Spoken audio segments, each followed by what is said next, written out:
joue à deux en pointe. Et finalement, il s'avère que la tactique de Chelsea, il ne joue pas avec deux attaquants. Il joue avec un seul. Donc j'ai dû me retrouver. C'est pour ça que je te disais au départ, quand je suis arrivé, j'ai joué à droite. Et de passer à droite quand tu joues en pointe, c'est très compliqué, très difficile. Donc il a fallu 6 mois pour que je m'adapte au jeu. Et les 6 mois où je me suis adapté, c'est là où j'étais en plein doute. Et donc c'est là que je reloupe le penalty, tu vois. Et quand il se blesse, je rejoue attaquant. Et quand je rejoue attaquant, c'est là que j'enchaîne les buts. Et quand il revient, on me remet à droite, mais j'avais déjà joué à droite 6 mois avant, tu vois, presque 1 an avant. Et donc je connaissais un peu la position. Et donc j'ai su faire, parce que j'avais joué 6 mois auparavant. Et puis j'avais joué aussi dans le même club. Et donc j'ai enchaîné. Puis après j'ai réussi à marquer des buts et on a joué tous les deux. Je ne jouais pas parce que les gens pensent que j'ai joué en pointe avec lui. Rarement j'ai joué en pointe avec lui. Très rarement, tu vois. J'ai toujours joué, quand lui jouait en pointe, je jouais sur la droite ou je jouais sur la gauche. On a rarement joué ensemble en pointe. Je pense que si on avait joué ensemble en pointe, on aurait tout défoncé. C'est dommage, c'est encore une déception ça. Mais malgré tout, on a réussi à jouer tous les deux sur le terrain. On a réussi à s'adapter et faire quelque chose de bien. Donc on a réussi à terminer meilleur buteur. Et on a terminé 3e du championnat cette année-là. Et d'après, lui commence en pointe et moi je joue à droite ou à gauche. Et on termine champion avec la meilleure attaque à l'époque de toute l'histoire de la Première Ligue. Donc ça se passe très bien. Ok. Et il y a une question, je te jure que tout le monde voulait savoir. Personnellement, tu sais que nous, les Parisiens, on n'aime pas le média L'équipe. Je pense que tu sais, c'est nos ennemis numéro 1. Et on sait que tu as mis une bonne petite gifle à un journaliste de L'équipe à l'époque. Ouais. Est-ce que tu peux raconter cette anecdote-là, cette petite tarte? Ouais, après c'est un passage tu vois, mais non, à l'époque je sors du camp des loges, tu vois, c'était ouvert à tout le monde à l'époque. C'était pas là où les joueurs aujourd'hui s'entraînent, enfin où il y a le vestiaire. C'était l'ancien camp des loges où à l'époque on prenait la navette pour aller s'entraîner là où s'entraîne aujourd'hui, tu vois. Je sais pas si tu as connu cette époque-là. Ouais, si, j'ai connu. Et je sors du vestiaire et si mes souvenirs sont bons, quand je passe, je lui dis pas bonjour et il me dit ouais, je dis pas bonjour, je respecte pas, le respect tu connais pas, et je lui dis si tu me dis pas bonjour, donc je te dis pas bonjour, il n'y a pas de problème, tu vois. Et il parle et je lui réponds, il parle et je lui réponds, je dis arrête de parler sinon je t'en mets une et il a continué à parler et je lui mets une gifle. Mais c'était une petite gifle, c'était rien, tu vois. Mais c'était un coup monté en vérité par eux, puisque Entrevue à l'époque était là, et ils ont tout filmé. Et donc ça m'étonnerait que, tu vois, c'était anodin. Ça m'étonnerait qu'ils étaient là par hasard et qu'il a cherché comme par hasard ce jour-là, tu vois, avoir une altercation avec moi. Donc c'est pas une fierté de mettre une gifle à un journaliste, tu vois. C'est pas quelque chose de bien, c'est pas quelque chose à faire. Donc ceux qui nous regardent, ne le faites pas. C'était ma vie à moi. Mais non, après c'était voilà, parce que pour moi, merde, ça c'est l'équipe qui veut le niquer. Parce que pour moi, le fait qu'il me parle mal, je l'ai mal pris. Tu vois. J'avais des mauvaises relations déjà avec la presse, avec l'équipe, déjà, tu vois. Et j'ai pas accepté. Après, c'est pas une réaction qu'il fallait avoir, tu vois. Après, ça c'est voilà, t'es jeune. Il l'a mérité. Hein. Je pense qu'il a mérité. Je pense qu'il y a pas mal de journalistes qui méritent, qui le méritaient déjà à l'époque, mais voilà, c'est quelque chose que j'ai fait. J'ai pas de regret, hein, parce que je l'ai fait et c'est ce que je devais faire. Je pense qu'il m'a cherché. C'est vrai que j'aurais pas dû répondre, mais voilà, c'est ce que j'ai fait. J'étais jeune, j'avais 21 ans. À 40 ans, aujourd'hui 41 ans, je sais pas si je le referais, tu vois. Mais à l'époque, je l'ai fait, et puis à l'époque, il n'y avait pas les médias, les réseaux sociaux, etc., tu vois. Aujourd'hui, tu fais un truc, voilà, c'est partout, c'est dans le monde entier. À l'époque, il y avait, je crois, l'AFP, tu sais que l'AFP, ils ont pris direct, ils ont fait des unes. Ils ont fait des unes directes avec ça, mais en vérité, non. C'est un passage de ma vie que Là, j'accepte le fait que j'ai fait, mais voilà, c'est à effacer. À effacer, ok. Et t'as eu aussi un passage quand même romancé, si j'ai bien parlé là, non? Je suis fier de moi, il est sorti tout seul le mot. Ah ouais, je suis fier de moi. T'as eu un passage quand même romancé en équipe de France. Ouais. T'as pas été sélectionné au Mondial 98 alors que t'étais en pleine montée. J'ai jamais été sélectionné à part en 2010. À part en 2010, ouais. Tu peux nous raconter pourquoi ils aimaient salir comme ça? Est-ce que toi-même déjà t'as la réponse? Nous on l'a pas la réponse. Je pense que le fait que je sois réservé, le fait que je ne parle pas beaucoup et qu'ils n'arrivaient pas à comprendre qui j'étais, ça a beaucoup joué dans mon image avec l'équipe de France. Tu sais, je suis parti très très jeune du PSG, donc je suis parti à 17 ans. Et donc ils n'ont pas eu le temps de me connaître. Moi je les ai connus parce que j'ai joué à Clairefontaine, donc j'ai connu pratiquement tous les DTN. Je les voyais tous les jours. Donc je sais avec qui je parlais, je sais qui ils étaient. Mais moi, individuellement, ils ne m'ont pas connu. Donc quand je suis parti à l'étranger, déjà, ils avaient un peu la rage parce que je suis le premier à être parti. Il faut dire la vérité. Je suis le premier à être parti et après moi, beaucoup m'ont suivi.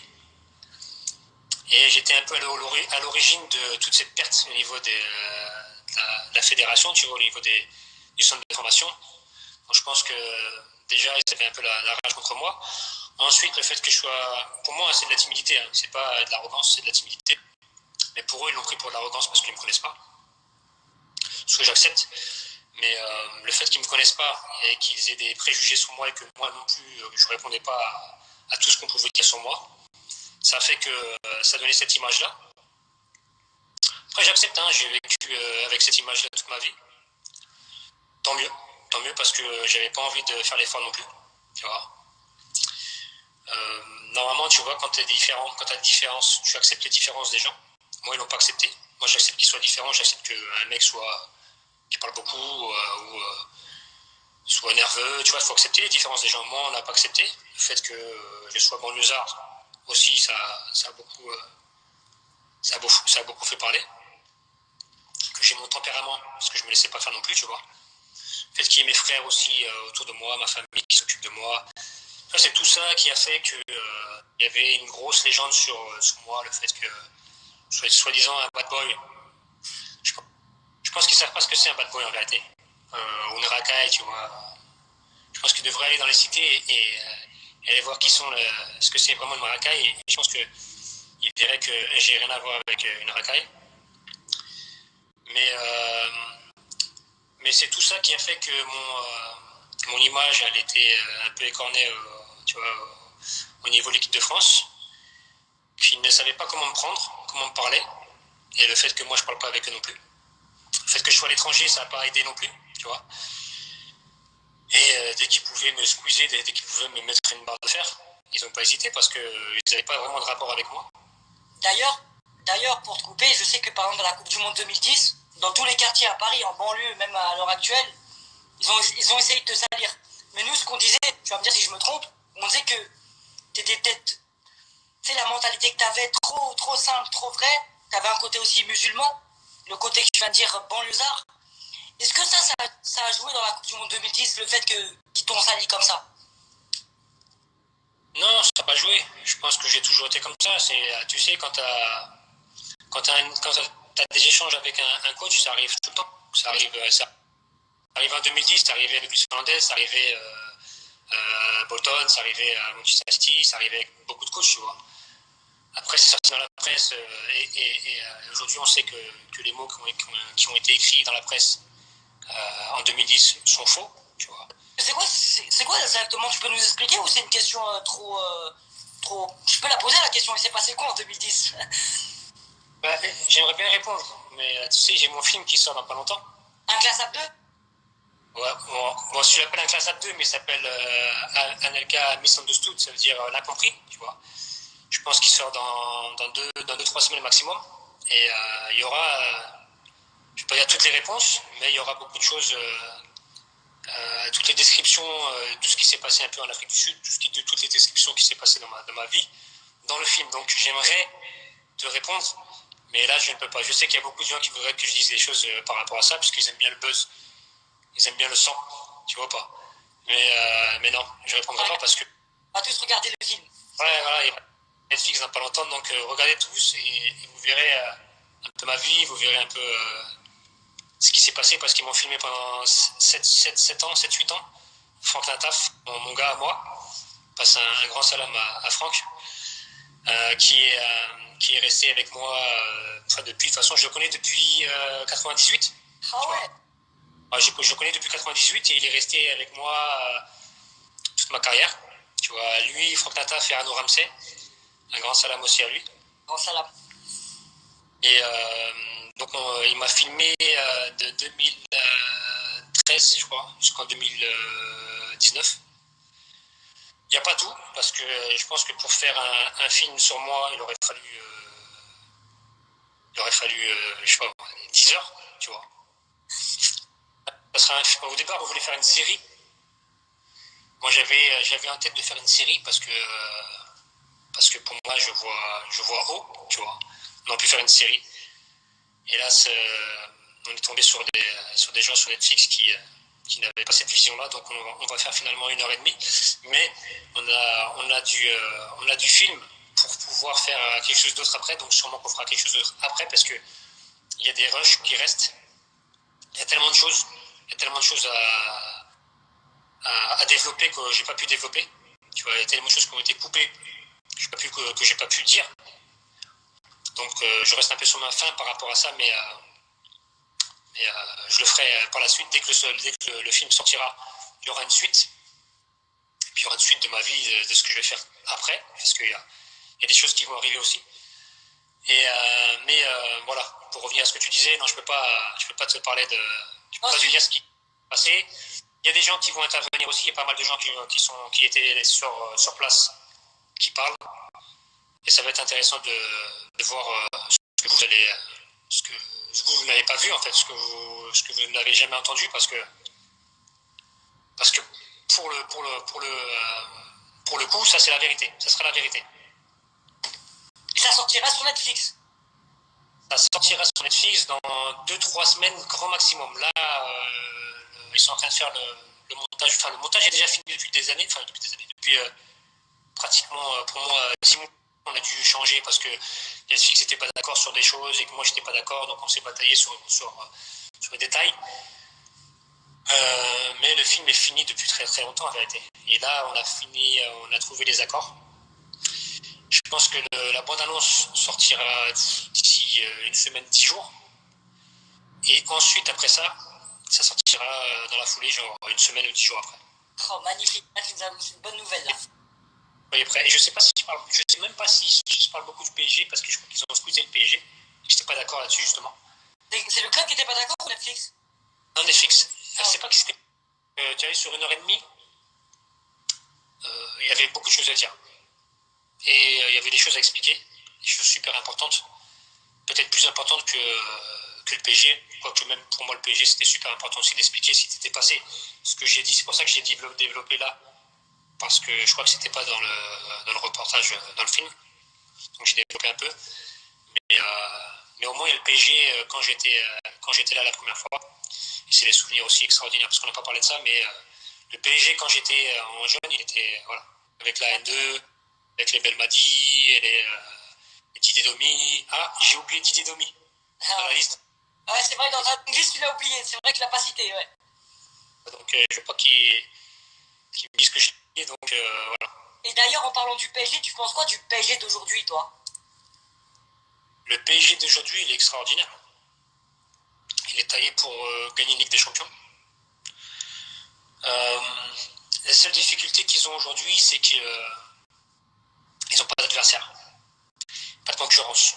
Et j'aimerais que l'Olympique de Marseille, par exemple, tu vois, pour que ça soit un vrai concurrent direct, soit repris par un Émirati ou un Qatari ou un Saoudien ou un gros milliardaire. Enfin, il y a déjà un milliardaire qui est dessus, mais ils ont démenti, les Saoudiens, ils ont démenti apparemment, c'est faux. Bah, j'aimerais que le milliardaire qui est là, l'américain, je crois, s'il est milliardaire, s'il est vraiment milliardaire, j'aimerais qu'il investisse. Oh, c'est un mytho. Non.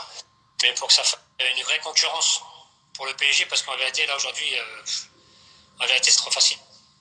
Quand tu regardes bien le truc, c'est trop facile. C'est pour ça qu'après, ils ont du mal en Ligue des Champions. Parce que de gagner des matchs toute la saison contre des équipes inférieures, quand tu regardes le potentiel qu'a le PSG et la force financière qu'a le PSG aujourd'hui, tu gagnes le championnat, oui, c'est bien.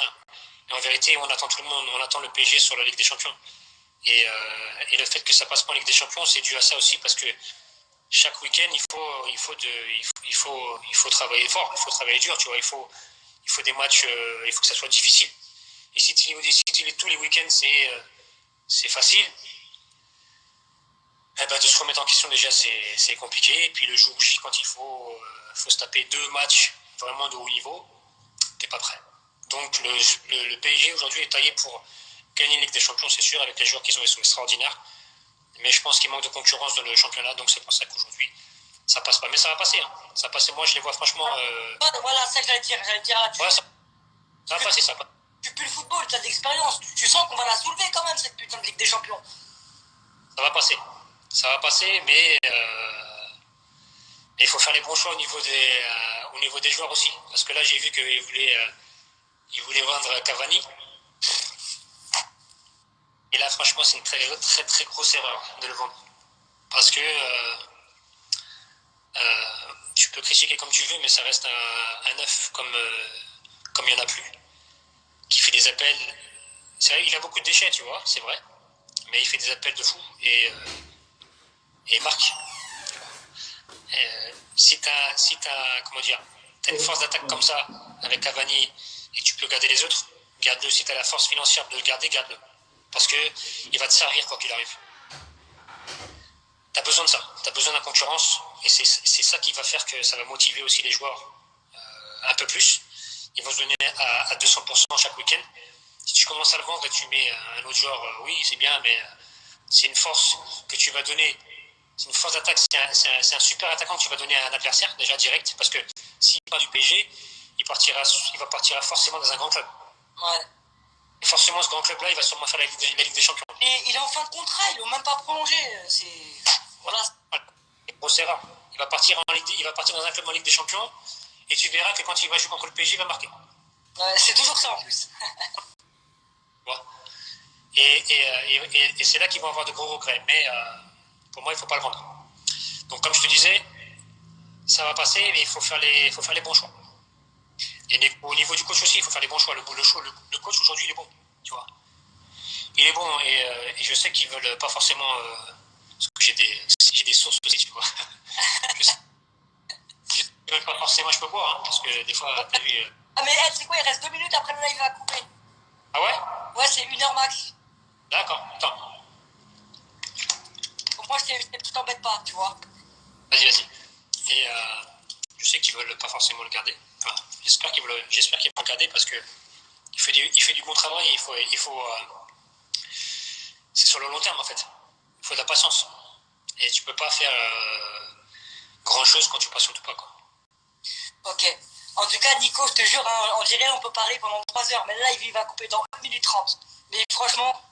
Je pensais que tu pouvais parler éternellement. Donc, ouais, coupe au bout d'1 heure, sauf si on relance et tout, mais j'ai pas envie de t'embêter. En plus, je sais qu'il est là, il doit être 1h30 du matin chez toi. Ah merde. Non, je vais pas relancer un autre live, la famille, par respect pour Nico, parce que il est très tard. Il doit être 1h30, voire 2h du matin chez lui. Ah, c'est un bugué, ouais, donc il est 1h30, 2h du matin chez toi, là. Ah, merde. Ça ouais, bon. Tu m'entends? C'est bon. Moi, j'entends. Bon, bah, du coup, je suis obligé de couper le live parce que j'ai pas envie de t'embêter. Je sais qu'il est très tard aussi, tu vois. Pas de problème. Donc, par respect, je veux pas te dire on refait un live. Non, t'inquiète pas, je suis pas ce genre de là. T'inquiète pas pour ça. En tout cas, je t'envoie toute ma force. Gros bisous. Longue vie à toi, ta famille, Inch'Allah, le plus longtemps possible, frérot. Et t'inquiète pas, à mort le Netflix, à fond, à fond, à fond, on va attendre ça. Et voilà, je te fais des gros bisous et bonne soirée à toi, frérot. Et bonjour à tout le monde et à tout Paris et force à Paris.